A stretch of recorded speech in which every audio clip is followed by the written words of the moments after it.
বন্ধুরা, আজকে 6ই মে বুধবার আমি, টুম্পা আর আমার মেয়ে মধুপর্ণা আমরা তিনজন মিলে দুপুরবেলা বেরিয়ে পড়লাম চুঁচুড়ার উদ্দেশ্যে। চুঁচুড়ায় কি আছে চলুন অবশ্যই দেখাবো আপনাদের। তো আজকে সকাল থেকে আমি বললাম যে তাহলে একবেলা টোটো চালিয়ে চলে আসবো, তারপরে দুপুরবেলা আমরা খাওয়া দাওয়া করে একটু রেস্ট নিয়ে 3টে সাড়ে 3টে নাগাদ আমরা বেরোবো।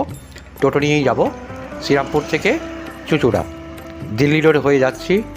ওখানে একটা রামকৃষ্ণ আশ্রমের সন্ধান পেয়েছি, তাই আজকে দেখতে যাচ্ছি এবং সেটাই আপনাদেরকে আজকে আমি দেখাবো। তো বন্ধুরা সঙ্গে থাকুন, দেখতে থাকুন, স্কিপ করবেন না। আশা করি আপনাদের মন্দিরটা ভালো লাগবে বা আশ্রম চত্বরটাও ভালো লাগবে। তো আমি অনেক দিন আগে সন্ধানটা পেয়েছিলাম, কিন্তু যাব করে আর যাওয়া হয়ে উঠছিল না। তাই আজকে সময় নষ্ট না করে আমরা বেরিয়ে পড়লাম চুঁচুড়ার রামকৃষ্ণ আশ্রমের উদ্দেশ্যে। শ্রীরামপুর থেকে আমরা মোটামুটি চুঁচুড়ার সুগন্ধা মোড়ে এসে পৌঁছে গেছি। এবার সুগন্ধা মোড় থেকে আমাদেরকে ইউ টার্ন নিতে হবে, অর্থাৎ যেদিক থেকে এসেছিলাম সেদিকেই ফিরবো, কিন্তু যেহেতু সেম রাস্তায় যাওয়া যাবে না, তো আমাদেরকে ইউ টার্ন নিয়ে আমাদেরকে আবার মোটামুটি 1 কিলোমিটার মতো আসতে হবে পেছন দিকে। জায়গাটার নাম হচ্ছে কামদেবপুর। আপনারা যদি আসেন তাহলে আপনারা ট্রেনে করেও আসতে পারেন। ট্রেনে করে এসে আপনারা চুঁচুড়া স্টেশনে নামবেন, সেখান থেকে সুগন্ধা মোড় আসবেন, টোটো অটো পেয়ে যাবেন স্টেশন থেকে, এবং সুগন্ধা মোড় থেকে আবার 10 টাকা করে ভাড়া দিলেই আপনি টোটো পেয়ে যাবেন এই কামদেবপুর রামকৃষ্ণ আশ্রমের আসার জন্য। তো চলুন আপনাদের দেখাবো সেই আশ্রমের পরিবেশ কেমন, সব কিছু আপনাদের দেখাবো। আমরা কামদেবপুরের মোড়ে এসে গেছি। এই দেখুন সাইনবোর্ড দেখা যাচ্ছে এখানে রামকৃষ্ণ আশ্রমের যে সাইনবোর্ড। এবারে আমাদেরকে বাঁ-হাতে এই রাস্তায় ঢুকতে হবে, তারপরে আবার সাইনবোর্ড দেওয়া আছে, কোনো অসুবিধাই হবে না আপনাদের আসতে। জাস্ট দিল্লি রোড থেকে ওই কামদেবপুরের মোড়ে নেবে যদি টোটোতে করে আসেন, তাহলে 1 থেকে 1.5 মিনিট আপনাদের হাঁটতে হবে।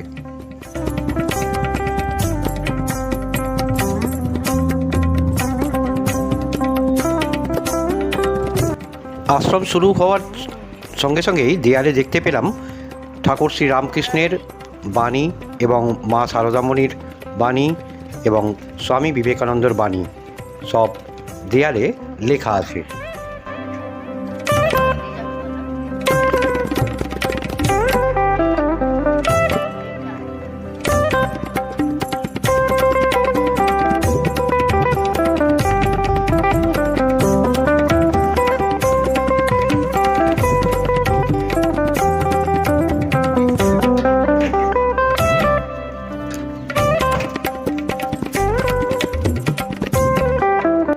কোনো রকম যানবাহন আশ্রমের ভিতরে প্রবেশ করার নিষেধ আছে, তাই টোটোটা বাইরেই রাখলাম। রেখে এবার আমরা মূল আশ্রম বা মন্দিরের চত্বরে প্রবেশ করব। এই হচ্ছে মূল প্রবেশদ্বার। তো সময়টাও দেওয়া আছে যে কখন খোলা হবে কখন বন্ধ হয়, আপনারা সেটা দেখে নেবেন, দেখে তবেই আসবেন। আশ্রমের চারিপাশে বিভিন্ন রকম ফলের গাছপালা দিয়ে সাজানো আছে এবং সেই সঙ্গে বাহারি গাছ, ফুল গাছ, অনেক কিছু আছে।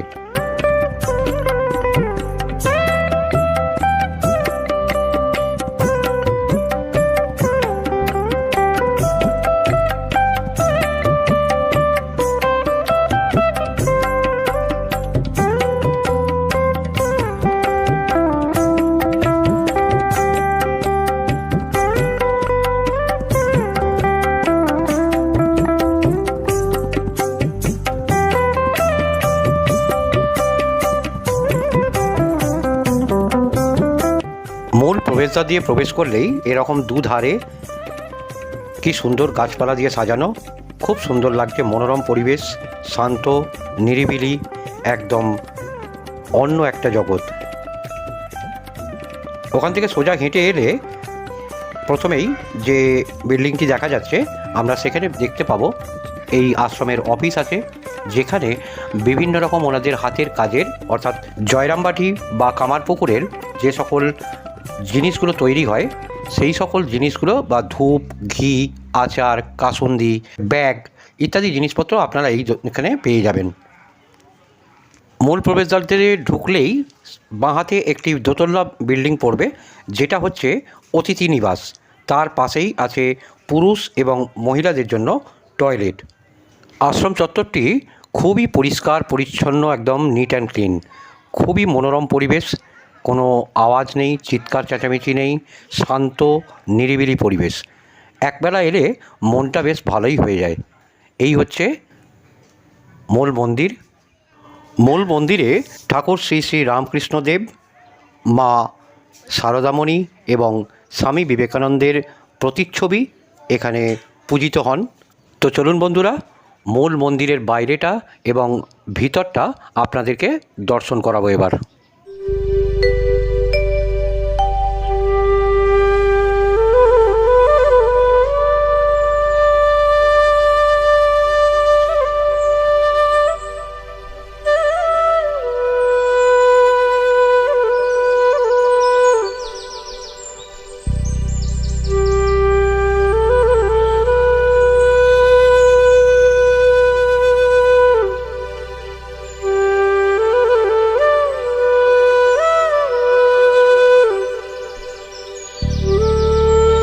মন্দিরের ঠিক সামনেই একটি বড় চাতাল মতো করা আছে, যেটা খুব সুন্দরভাবে টালিশ দিয়ে সুন্দরভাবে সাজানো আছে এবং এর চারপাশে বসার বেঞ্চ করা আছে।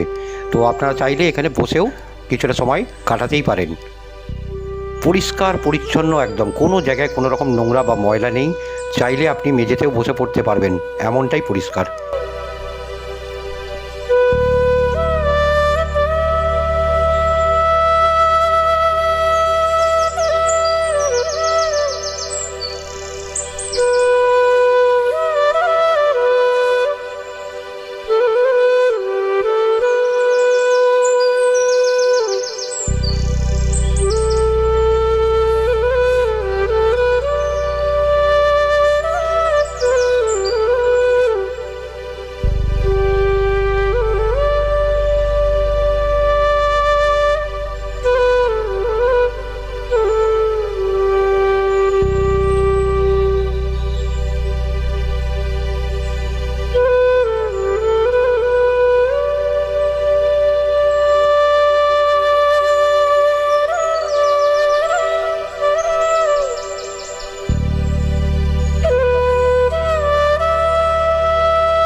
এই হচ্ছে মন্দিরের ভিতরে ঠাকুরের প্রতিচ্ছবি।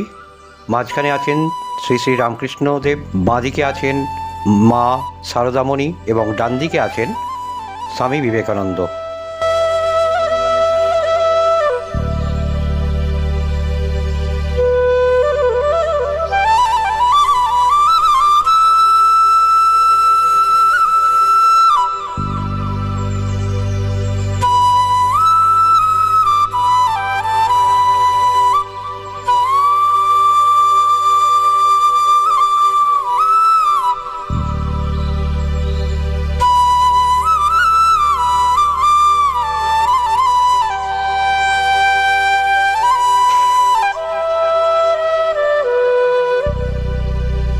এবারে এই মন্দির সম্পর্কে আপনাদের কিছু তথ্য দিয়ে রাখি।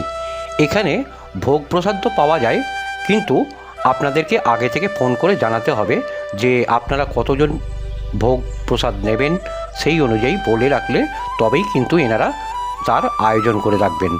ঠিক আছে? তো বন্ধুরা, আমি ডেসক্রিপশানে ওনাদের ফোন নাম্বার দিয়ে রাখবো। আপনারা যখন আসবেন, যদি ভোগ প্রসাদ পেতে ইচ্ছুক হন, তাহলে অতি অবশ্যই আগে থেকে বা আগের দিন আপনারা ফোন করে জানিয়ে রাখবেন। আর এখানে অতিথি নিবাসও আছে, তবে সেটাও কিন্তু আগে থেকে আপনাদেরকে জানাতে হবে যে আপনারা থাকবেন, কতজন থাকবেন, সেই অনুযায়ী ওনারা ব্যবস্থা করবেন। কারণ এনাদের অতিথি নিবাস এখন মাত্র একটিই আছে, যেখানে মাত্র 6টি বেড আছে। তো একটি পরিবারকেই সেটা অ্যালট করা হয়। তো সেই হিসাবে মানে বহু লোক এলে ওনারা কিন্তু থাকতে দিতে পারবেন না। সেই হিসাবে আপনারা আগের থেকে জানিয়ে রাখবেন, বা যেদিনকে আসবেন তার আগের দিন ফোন করে কনফার্ম করে নেবেন যে অতিথি নিবাস পাওয়া যাবে কি না। আর এই ভোগ প্রসাদ বা অতিথি নিবাসের জন্য ওনারা কোনো চার্জ নেন না। তো আপনার যেটা খুশি আপনি সেই অনুযায়ী আশ্রমকে অনুদান দিতে পারেন।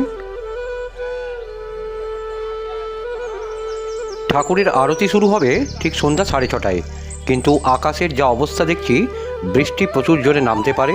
তো আমাদেরকে যেহেতু দিল্লি রোড দিয়ে ফিরতে হবে, সেই হিসাবে আমাদের কপালে আর আরতি দেখা হলো না, আমাদেরকে আগে থেকেই বেরিয়ে পড়তে হলো। তখন 6:15 বাজে আমরা বেরিয়ে চলে এলাম ওখান থেকে। আশেপাশের কিছু দুস্থ পরিবারের ছেলেদেরকে এনারা এখানে রেখে পড়াশোনা করিয়ে খাওয়া থাকা সব কিছুর ব্যবস্থা করেন, যেটার বিনিময়ে এনারা 1 পয়সাও নেন না। তো এই মন্দির কমিটি বা আশ্রম কমিটি কিন্তু আমার হিসাবে দেখলে মনে হলো খুবই ভালো, এবং এনাদের ব্যবহারও অতি সুন্দর, অতি মার্জিত। এই আশ্রমে দীক্ষা দেওয়ারও ব্যবস্থা আছে, তবে বন্ধুরা সেক্ষেত্রে আপনাদেরকে আগে থেকে ফোন করে জানাতে হবে। তারা যে ডেট দেবেন সেই ডেটে আপনাদেরকে এসে সেই দীক্ষা নেওয়া যেতে পারে। আমি এই আশ্রম কমিটির ফোন নাম্বার আমার ডেসক্রিপশানে দিয়ে দেব, আপনারা সেখান থেকে যোগাযোগ করতে পারেন।